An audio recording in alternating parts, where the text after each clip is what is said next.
In today's Zwift Games, from the first second of the race, my anaerobic system works with maximum capacity to keep me in the group and not get dropped at the start.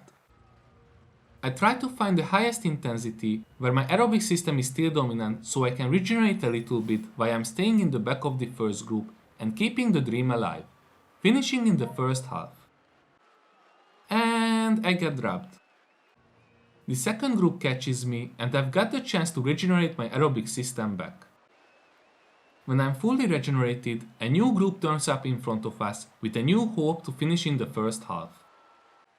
My energy systems work with maximum capacity while I'm trying to get to the front before the last turn and have a good position for the final sprint. The only question is, can I beat them? Hello, I'm David and welcome to my pen cave. Today is Zwift Games stage 4, 15 km crit race. I will use this device, which is my family's invention. This is MNSX, the real-time monitor of energy systems. MNSX is a non-invasive wearable device. Its size and weight are like a heart rate sensor. You just put on your arm and during training it is continuously monitor your aerobic and anaerobic energy generation and sends real-time data to your Garmin. Well, in a super tiny nutshell, this is a new technology based on my dad's new physiological discovery, so it is impossible to introduce with one sentence. If you are interested in MNSX, please watch my 10 minutes animation video or check out our website. I will record my ad screen so you can follow how my energy systems work in real time during the warm-up and race. Is there something else? Let's warm up. Let me show you the main things in our Connect IQ application. You can find a more detailed guide in our previous video. I put the link with the timestamp in the description. The top graph is the heart rate graph. Its value goes from 100 to 200 BPM. The bottom one is the power graph. Its value goes from 0 to the rounded up FTP times 2, in my case to 600 watts. The middle red is the SEP, the Safe Energy Production graph. If you haven't heard about safe energy production, please watch my animation video first, because SEP is the most important. It is the soul of energy systems monitoring. SEP value is relative and its ranges from 0 to 100%. The effort that belongs to 100% is changing from training to training. It is based on your daily form. You can find pink, dark or light blue graphs on the top of the SEP graph. That is the anaerobic support. Pink means the anaerobic system supports the aerobic and the aerobic is the dominant energy system. Dark blue means the anaerobic is the dominant energy system and suppresses the aerobic. And light blue means the anaerobic is still the dominant system but is no longer suppresses the aerobic.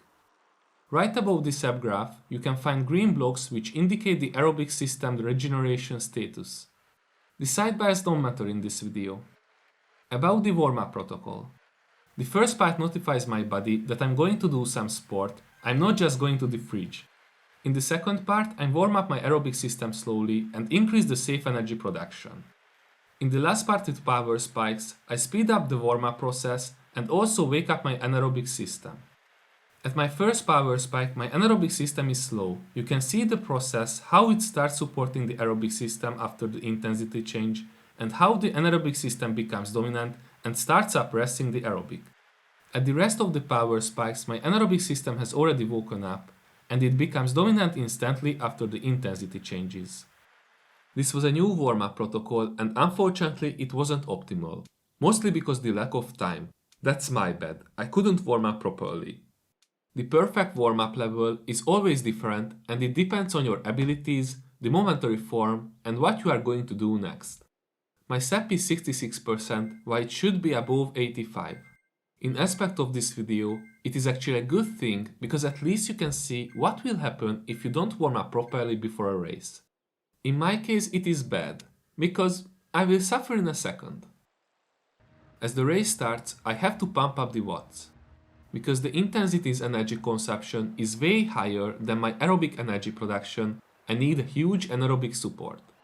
Because of cyclocross, I have a decent anaerobic capacity and I can hold this massive anaerobic energy production for a while. However, after 4 minutes, I have to lower my effort because I'm dying. I'm trying to find the optimal intensity, which is high enough to stay in a group, but not too high, so I can keep my aerobic system dominant and I can regenerate a little bit. As you can see on the display, the anaerobic support is still there, but it is pink. it means my aerobic is the dominant energy system. And the green block indicates I have just started regenerating. Unfortunately, even this intensity is not enough and I'm slowly falling behind. And I'm drubbed. But only physically, not mentally. I know that the hilly part comes and I might have a chance to close the gap. So I'm increasing my effort and I'm trying to hold the distance. You can see how my anaerobic support increases as well. I'm still seeing the back of the group, my energy systems are kinda okay, and this angel arrived to pull me up to the group.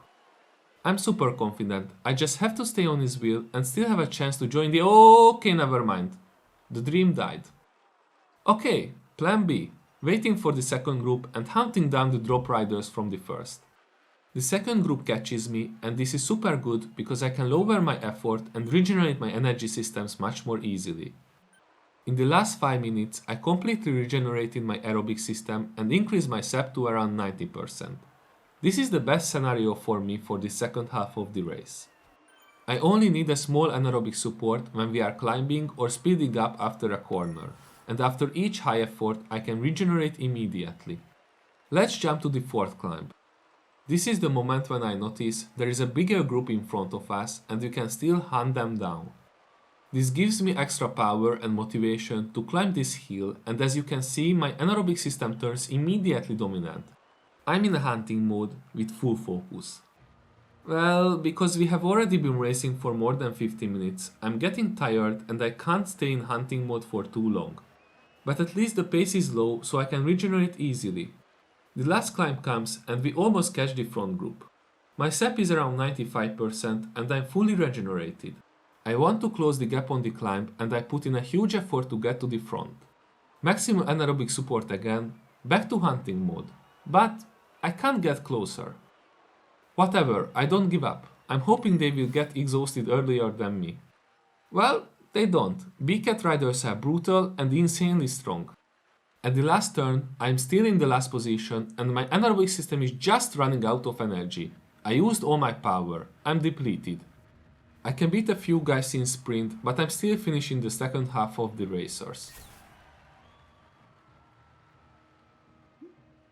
This is my energy profile from the race. Now you can see why I said my SEP should be around 85% at the start.